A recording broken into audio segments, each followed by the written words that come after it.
There comes a point in your journey when you must stop trusting everyone who shows up in your life. Not because you are bitter, not because you are paranoid, but because wisdom demands it. You must learn that trust is not something you give away freely. It is something that must be earned, tested, and proven over time. We live in a world where people wear many faces. And if you're not careful, you'll end up mistaking someone's presence for loyalty and their smile for sincerity. You cannot build your future on assumptions about other people's intentions. Trust without discernment is dangerous. It's not faith, it's negligence. You were given the gift of intuition, not to ignore it, but to use it. That voice that whispers something's not right, that's not fear. That's protection. When someone shows you a pattern of deception, inconsistency, or manipulation, believe it the first time. Stop making excuses for people who have already shown you their true colors. Stop confusing potential with character. Stop hoping that someone will become who they promise to be while they repeatedly betray who they actually are. Charisma can deceive. Popularity can blind you. Influence can manipulate your judgment. But character, that's the true test. If a person doesn't value honesty, accountability, or loyalty, then they cannot be trusted, no matter how talented, attractive, or helpful they may seem. Trust is not about being closed off. It's about being selective. You were never called to walk with everybody. You were called to walk with those who align with your purpose, your values, and your destiny. Sometimes, the most spiritual thing you can do is walk away from the wrong people.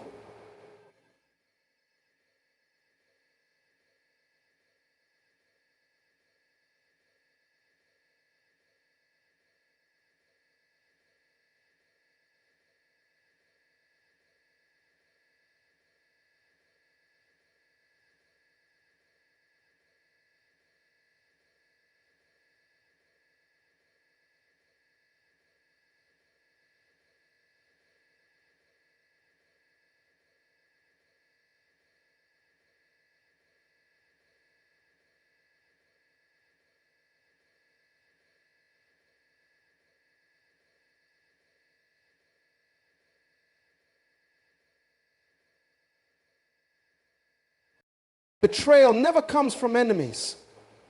It comes from those you've trusted. And if you've been hurt, lied to, used, or abandoned, hear this.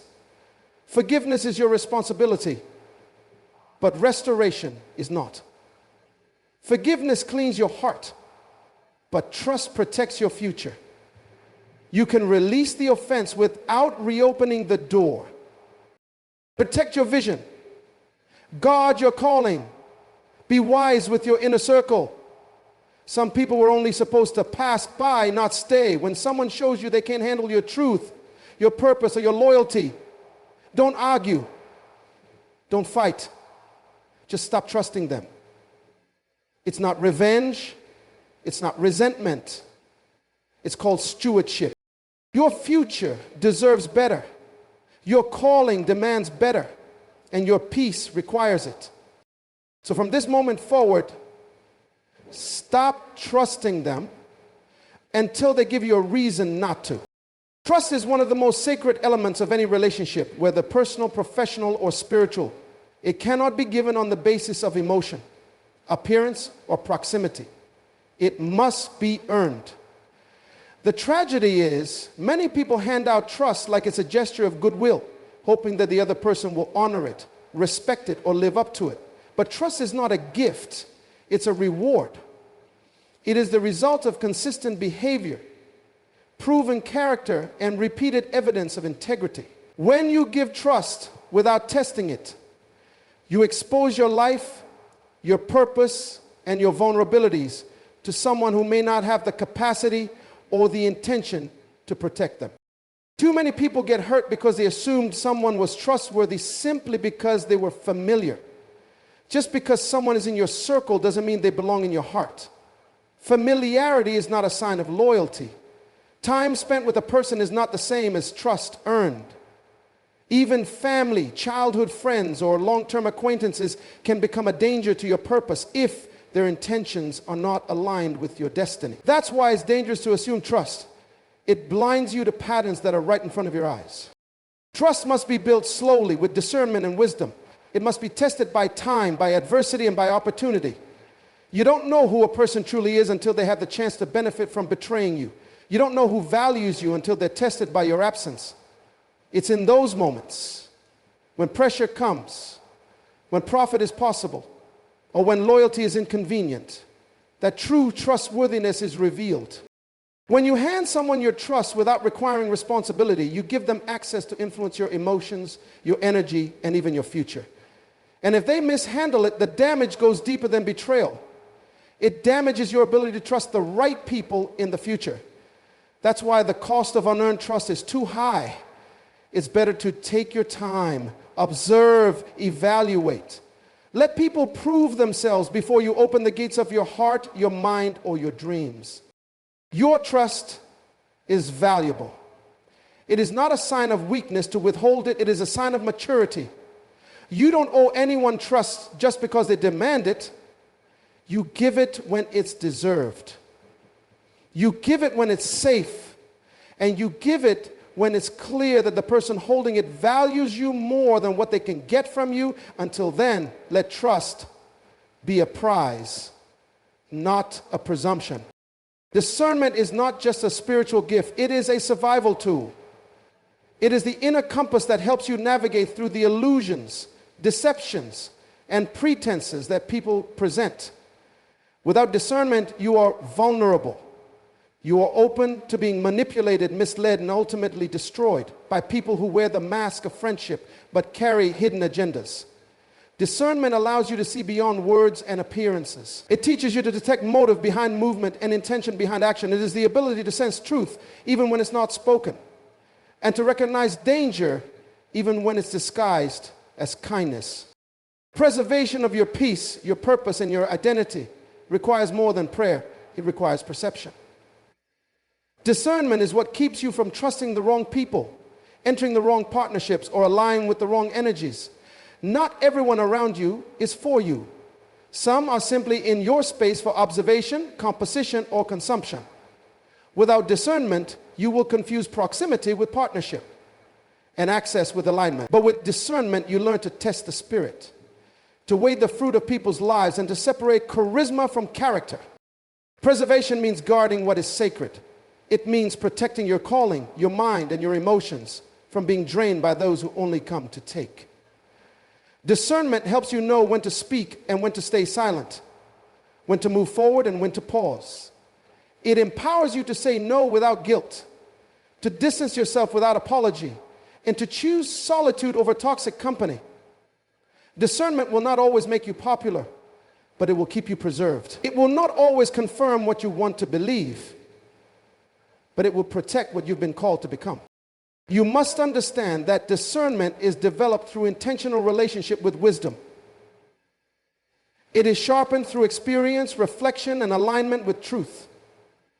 Every time you ignore it, you suffer. Every time you obey it, you grow stronger. Discernment is not about being judgmental. It's about being responsible. You are responsible for who you allow to influence your thoughts, share your vision, or walk beside your destiny. And without discernment, you risk giving authority to those who have no business in your life. Your life is too precious to be exposed to wrong alliances. Your calling is too important to be contaminated by deceptive spirits. If you want to preserve your future, your growth, and your peace, you must walk in discernment. Learn to look beyond the surface.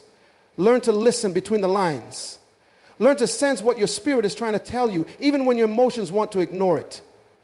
Discernment doesn't always make sense to your logic, but it will always align with your protection. In a world full of manipulation, the only way to survive is to stay spiritually sensitive and mentally sharp.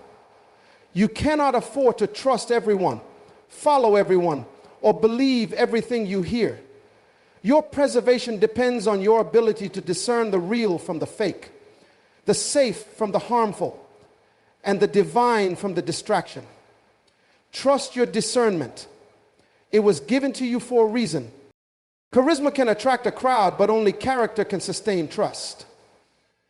In a world obsessed with charm, influence, and image, it is easy to be captivated by how someone presents themselves, the way they speak, the way they move, the way they command attention. Charisma is powerful, but it is not proof of integrity. It is not evidence of loyalty. It is not the foundation of trust.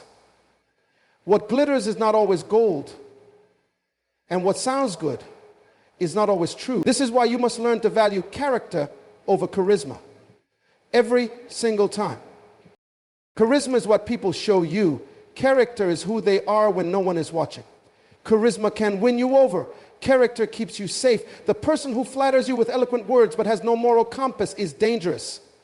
The one who makes you feel good but lacks discipline, self-control, or honesty cannot be trusted with your future. You need people in your life who are not just gifted but grounded, who are not just impressive in public but consistent in private. Many have fallen into the trap of following someone because of their charisma, only to be wounded by their lack of character. They look good, speak well, and know how to perform, but underneath there's deception, manipulation, or instability. Talent can open doors, but it is character that keeps them open. Relationships built on charisma collapse under pressure because there's no real foundation. But relationships built on character endure, because they're rooted in truth, accountability, and authenticity.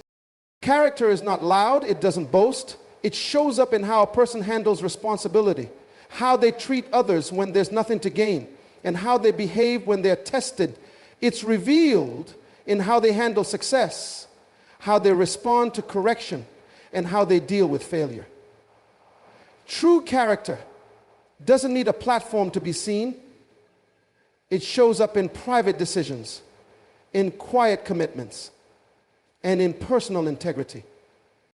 If you're going to build anything meaningful, whether it's a friendship, a business, or a destiny partnership, you must learn to look past the surface. Don't get impressed too quickly. Don't confuse energy with empathy, excitement with ethics, or expression with excellence. Learn to observe people's values, their habits, their decisions. Character will tell you what charisma never could. There are many with charisma who can move an audience but can't manage their own emotions. There are many who can influence thousands but cannot remain faithful to one.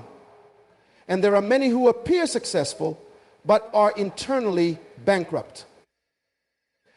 That's why you must train your eyes to see deeper, your ears to listen carefully, and your spirit to discern wisely. Because what looks right can still be wrong if the heart behind it is corrupted. Whoever looks for what is easy is passively formidable to ardent. And whoever looks for what is hard is corrupted.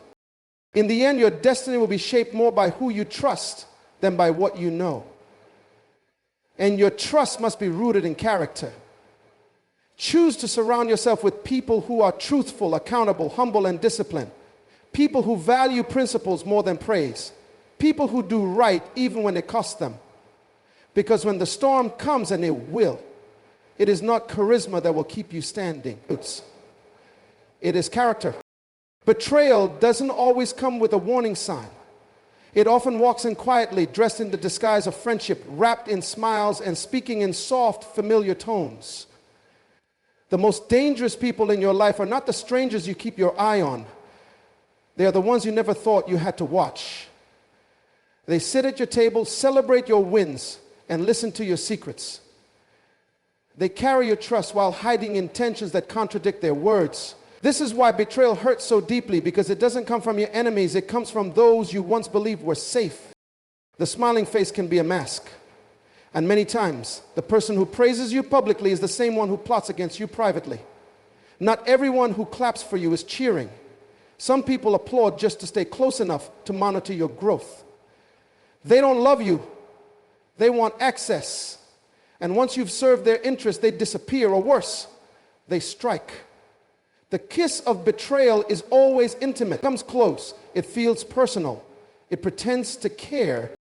You must understand that betrayal often disguises itself as support. It mimics loyalty just long enough to gain access to what matters most to you. It studies your weaknesses, learns your patterns, and waits for the right moment. Not out of ignorance, but with precision. That's why the pain of betrayal is not just about what was done to you. It's about who did it. The shock, the disappointment, the confusion, it all stems from the belief that they were for you. But if you learn to observe rather than assume, you'll start seeing the cracks behind the smile. You'll notice the subtle competition, the delayed congratulations, the backhanded compliments, the absence. During your struggles, these are the early warnings of a heart not aligned with yours. The truth is, time always exposes what people try to hide. And if you pay attention, betrayal is never truly sudden. It is just finally undeniable. Still, you must not let betrayal turn your heart cold. You must guard it, not harden it. The fact that someone betrayed you does not mean you were weak. It means you were human. You loved, you trusted, you hoped. That's not failure. That's courage. But from that pain must rise wisdom. You don't need to become suspicious of everyone, but you do need to become selective. Learn to test loyalty, not assume it. Learn to watch patterns, not just hear promises. And above all, learn that someone smiling in your face doesn't always have good intentions in their heart. Let betrayal be your teacher, not your prison. Let it teach you how to discern, how to protect your peace, and how to recognize truth over talk. Because in this life, you'll face many faces, but not all of them are sincere. Some will come to build, and others will come to borrow. Some will lift you, and others will latch on. The key is not to stop trusting, but to stop trusting blindly. Smiles are easy to fake. Character is not. Your purpose is sacred. It is not a trend, a hobby, or a temporary ambition. It is your divine assignment, the reason you were created, the mission planted deep inside your spirit. And because of its value, you must learn to guard it. Not everyone should have access to your dreams. Not everyone deserves to walk closely with you on the path of your calling. Purpose is not public property. It requires protection, boundaries, and intentional stewardship. There are people who will come into your life not to help you build, but to drain, distract, and delay. Some are not sent. They are assigned by opposition to frustrate your forward movement. If you're not careful, you'll find yourself surrounded by individuals who don't honor your vision, don't respect your growth, and don't believe in your future. These people are dangerous, not because of what they say, because of how they slowly chip away at your momentum, your confidence, and your focus. Guarding access means being wise about who you let into your inner circle, who you share your ideas with, and who you allow to influence your decisions. Just because someone is close in proximity does not mean they're aligned with your purpose. Some people only want access to your anointing, your platform, or your energy. They are drawn to the light of your purpose, but they are not committed to the cost it takes to protect and nurture it. You must understand that purpose attracts both destiny helpers and destiny hijackers. One will push you forward, the other will pull you off course, and sometimes they look alike. That's why discernment is critical. You need to examine not just what people say, but how they live, how they respond to your growth, and how they behave when they no longer benefit from your success. Real supporters will sharpen you, challenge you, and pray for you. The wrong people will flatter you, use you, and leave you dry. Your purpose is like a seed. It needs the right environment to grow. Peace, protection, and purity. Exposing it to toxic people, negative environments, or draining conversations weakens its potential. You must learn the power of privacy. Everything you feel led to do does not need to be announced. Every idea that drops into your spirit does not need to be shared. Silence is not secrecy, it is strategy. Guarding access also means guarding your time, your energy, and your focus. Your daily choices shape your destiny. Who you allow to speak into your life will determine how far you go. You cannot take everyone with you. Growth requires separation. Maturity requires discipline. Purpose requires sacrifice. If you're serious about fulfilling your assignment, you must be willing to disappoint some people in order to obey your calling. So be selective, be intentional, be unapologetic about protecting your purpose. This journey is not about popularity, it's about impact.